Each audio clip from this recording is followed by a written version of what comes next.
Operation ಸಿಂಧೂರ ಯಶಸ್ಸು ಕೇಂದ್ರ ಸರ್ಕಾರದ ಮೋದಿ ಮತ್ತು ಯೋಧರಿಗೆ ಸಲ್ಲಲಿದೆ ಎಂದು ಮಾಜಿ ಸಚಿವ ಎಂಪಿ ರೇಣುಕಾಚಾರ್ಯ ಅವರು ಹೇಳಿದರು. ಸೋಮವಾರ ದಾವಣಗೆರೆ ನಗರದಲ್ಲಿ ಸುದ್ದಿಗೋಷ್ಠಿಯಲ್ಲಿ ಮಾತನಾಡಿದ ಅವರು, ಕೇಂದ್ರದಲ್ಲಿ ಕಾಂಗ್ರೆಸ್ ಸರ್ಕಾರ ಇದ್ದಾಗ ಯೋಧರ ಕಾಲಿಗೆ ಹಾಕಿಕೊಳ್ಳಲು ಸರಿಯಾಗಿ ಶೂಗಳನ್ನು ಕೊಡಲಿಲ್ಲ, ಯೋಧರಿಗೆ ಮುಕ್ತವಾದ ಅವಕಾಶ ಕೊಡಲಿಲ್ಲ. ಇನ್ನು ರಾಜ್ಯ ಸರ್ಕಾರ ಕ್ಷೇತ್ರದ ಜನರ ಸಮಸ್ಯೆ ಕೇಳದೆ ಸಾಧನಾ ಸಮಾವೇಶ ಮಾಡಲು ಹೊರಟಿದ್ದು, ಇದು ಜನ ವಿರೋಧಿ, ರೈತ ವಿರೋಧಿ ಸರ್ಕಾರ ಎಂದರು. ಆಪರೇಷನ್ ಸಿಂಧೂರ ಯಶಸ್ಸು ಮೋದಿ ಯೋಧರಿಗೆ ಸಲ್ಲಲಿದೆ. ನಗರದಲ್ಲಿ ಮಾಜಿ ಸಚಿವ ರೇಣುಕಾಚಾರ್ಯ. ಸಿದ್ದರಾಮಯ್ಯ ಕೇಳ್ತೀನಿ, ಇಲ್ಲ ಮೋದಿಗೆ ಕೇಂದ್ರ ಸರ್ಕಾರ ಕ್ರೆಡಿಟ್ ಅಲ್ಲ, ವಾರ್ ಆಪರೇಷನ್ ಸಿಂಧೂರ್ ಯೋಧರಿಗೆ ಸಿಗಬೇಕು. ಆಯ್ಸೊಮ್ಮೆ ಯೋಧರಿಗೆ ಎಲ್ಲ ರೀತಿ ಬೆಂಬಲ ಕೊಟ್ಟಿದ್ದೀವಿ. ಮನಮೋಹನ್ ಸಿಂಗ್ ಇದ್ದಾಗ ನಿಮ್ಮ PV ನರಸಿಂಹರಾವ್ ಇದ್ದಾಗ ಕೊಟ್ಟಿದ್ರ?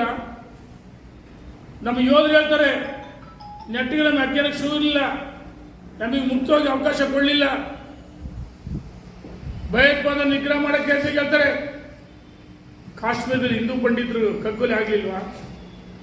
ಇದೇ ತಾನೇ ನಿಮ್ಮ ಕೇಂದ್ರದಲ್ಲಿ ನಿಮ್ಮ ಸರ್ಕಾರ ಇದ್ದಾಗ ಸಾಧನೆ.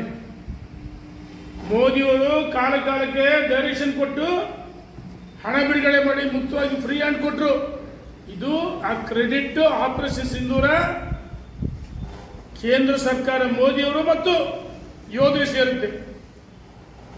ಆಯ್ತು, ನಾಳೆ ಸಾಧನ ಸಮಾವೇಶ ಬಿಡ್ರಿ, ಅಧಿಕಾರಿಗಳು ಸಭೆ ಮಾಡಲಿ, ಹಂಗೆ ನಿಮ್ಗೆ ಕ್ರೆಡಿಟ್.